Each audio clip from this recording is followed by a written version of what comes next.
Shifting focus to Israel. Now, Israel's army pressed on Sunday with its campaign in southern Gaza to destroy Hamas as prospects dimmed for a ceasefire in the war which has carried on for over 4 months now. Israel has concentrated its military operations in Khan Yunis towards the south of Gaza, the hometown of Hamas leader Yahya Sinwar, whom it accuses of masterminding the October 7th attack on Israel. Israel's top ally US signaled it would veto the latest push for a UN Security Council resolution demanding an immediate ceasefire.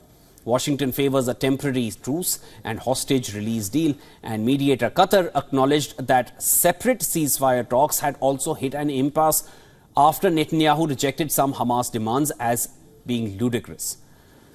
War cabinet member Benny Gantz said Israel will launch its long-threatened offensive against Rafah in March if Hamas has not freed the remaining hostages by the start of Ramadan. Ramadan, the Muslim holy month, is expected to begin on the 10th of March.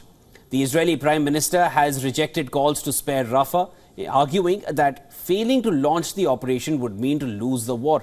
The Israeli military says it is working to move civilians from the area to minimize casualties.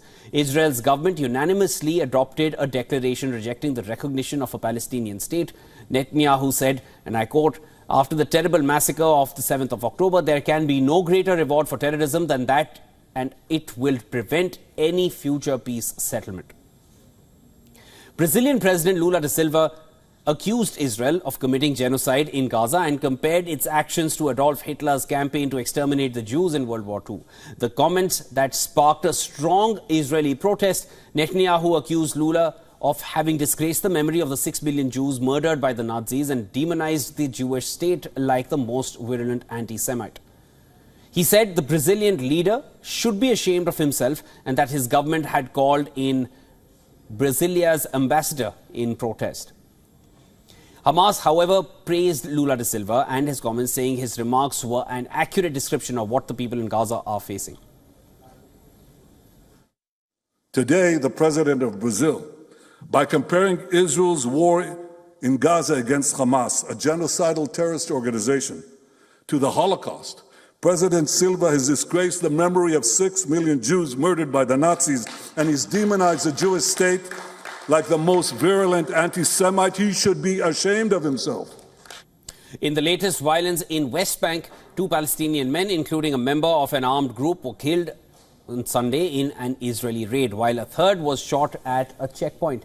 EU Foreign Policy Chief Josep Borrell described the situation as being at boiling point and warned that we could be on the eve of a greater explosion.